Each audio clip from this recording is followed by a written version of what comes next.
బిడ్డ, ఇదిగో ప్రభు అంటున్నాడు, నిన్ను శుద్ధి చేయుట నాకు ఇష్టము. చప్పట్లు కొట్టి దేవుని నామాన్ని మహిమపరచండి. 10 మందిని బాగు చేయడానికి ప్రభువు ఇష్టపడుతున్నాడు. ఈ రోజున నీవు నీ కుటుంబాన్ని బాగు చేయడానికి నా ప్రభువు ఇష్టము కలిగాలి.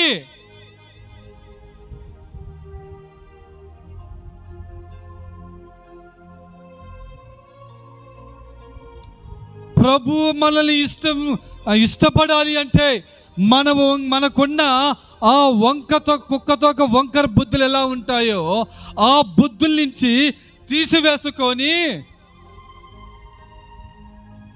మనం ఎలా ఉండాలి? చక్కగా ఉండాలి. వాక్యములో నువ్వు బలపడాలి, వాక్యములో నీవు ఎదగాలి. అప్పుడు నిన్ను నీ కుటుంబానికి దేవుడు ఏం చేస్తాడంటే రక్షణగా ఉండి నిన్ను నీ కుటుంబాన్ని సంతోషకరముగా మార్చడానికి నా ప్రభు ఇష్టపడతాడు.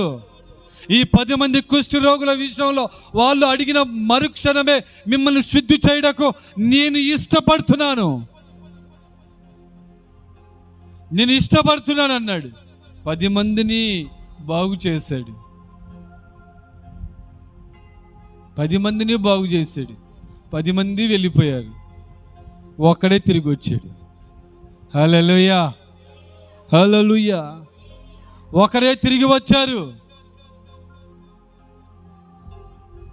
మిగతా మనిషి ఏమయ్యాడు? మిగతా మనుషులంతా ఏమైపోయారు? ప్రభు అంటాడు, రే నువ్వు ఒక్కడివే బాగుపడ్డావా, మిగతా వాళ్ళు అందరము బాగుపడ్డామయ్యా. చప్పట్లు కొట్టి దేవుని నామాన్ని మహిమపరచండి. అందరము బాగుపడ్డాము ప్రభు, కానీ చేసిన మేలుకు కృతజ్ఞతగా నేను తెలియపరచుకున్నట్టుకు నేను తిరిగి వచ్చానయ్యా అన్నాడు.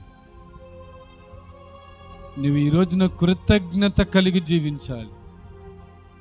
అంతటితో విడిచిపెట్టకూడదు. ప్రైజ్ ది లార్డ్, హల్లెలూయా. అది లూకా సువార్త. బైబిల్ తెచ్చిన వాళ్ళు చూడండి. లూకా సువార్త 5వ అధ్యాయము 22వ వచనాన్ని చదువుకొని ముగించుకుందాము. యేసు వారి ఆలోచనలు ఎరిగి, మీరు మీ హృదయములలో ఏమి ఆలోచించుకొనుచున్నారు? నీ పాపములు క్షమించబడి ఉన్నవని చెప్పుట సులభమా? నీవు లేచి నడవమని చెప్పుట సులభమా? అయితే పాపములు క్షమించుట భూమి మీద ఏ మనుషునికి అధికారము కలదని మీరు తెలుసుకొనవలెను. Praise the lord. ఇక్కడ దేవుని వాక్యము సెలవిస్తుంది. ప్రభు ఆయన చుట్టూ ఉన్న కొంతమంది మనుషులు ప్రభు మీద సొనగడం ప్రారంభించారు, గొనగడం ప్రారంభించారు. ఈయన ఏంటి పాపాలు క్షమిస్తున్నాడు అంటున్నాడేంటి, నీ పాపాలు క్షమించబడ్డాయి అంటున్నాడేంటి? అది దేవుడికే కదా సాధ్యము, అది దేవుడికే కదా సాధ్యము. ఈయనేంటి నీ పాపాలు క్షమించబడ్డాయని చెప్పి తెలియపరుస్తున్నాడు అని ఆయన చుట్టూ ఉన్న ప్రజలలో కొంతమంది వారి హృదయములో అనుకునేది కూడా ప్రభు ఆలోచించాడు. దేవునికి స్తోత్రం. ప్రభు ఆలోచించి, మీ హృదయములలో ఏమి ఆలోచించుకొనుచున్నారో నాకు తెలియను. చప్పట్లు కొట్టు.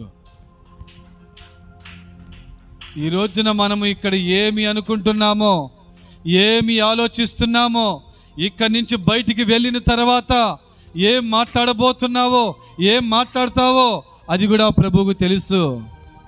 నువ్వు ఎలా ఉంటావో తెలుసు ప్రభువుకి. మార్చుకోమని దేవుడు హెచ్చరిస్తున్నాడు. మార్చుకోకపోతే దేవుడు ఉమ్మి వేస్తానంటున్నాడు. ప్రైజ్ ది లార్డ్, హల్లెలూయా. వారి హృదయములు దేవుడు ఎరిగి వారితో ఇట్లంటున్నాడు, పాపములు క్షమించబడ్డాయి అనటము సులభమా? ఈ మనుషులలో, ఈ భూలోకములో, భూమి మీద ఉన్న ఏ మనుషునికి అది సాధ్యమో? ఏ మనుషునికి సాధ్యం? అది ఎవరికీ సాధ్యము కానిది నా ప్రభువుకు సాధ్యమైతే చప్పట్లు కొట్టు. నా ప్రభువుకు సాధ్యమైంది. ఆ మాట తెలియపరుస్తున్నప్పుడు కూడా వాళ్ళు గ్రహించలేకపోయారు.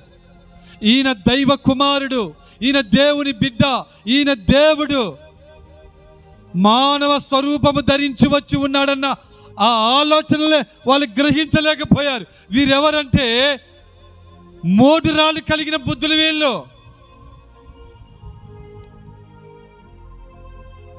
మూడు రాళ్ళులో ఉన్న బుద్ధులు వీళ్ళల్లో వస్తూ ఉన్నాయి.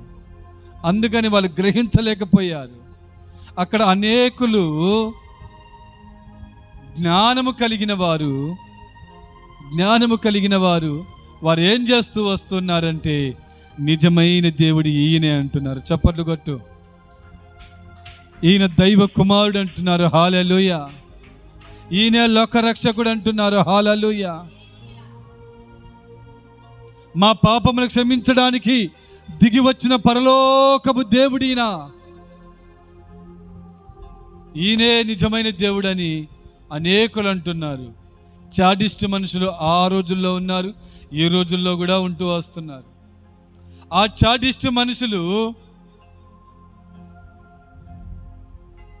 చాడిస్ట్ మనుషులు ప్రభువును చూసి ఈయన పాపాలు క్షమించడానికి ఈయనకే అధికారం ఉంది అని గొనుగుతున్నారు. ఆయనను వారి హృదయములని ఆలోచించి చెప్తున్నా కూడా గ్రహించలేకపోయారు. ఈ రోజున చాలామందికి కూడా అనేక రాష్ట్రాలలో, అనేక ప్రాంతాలలో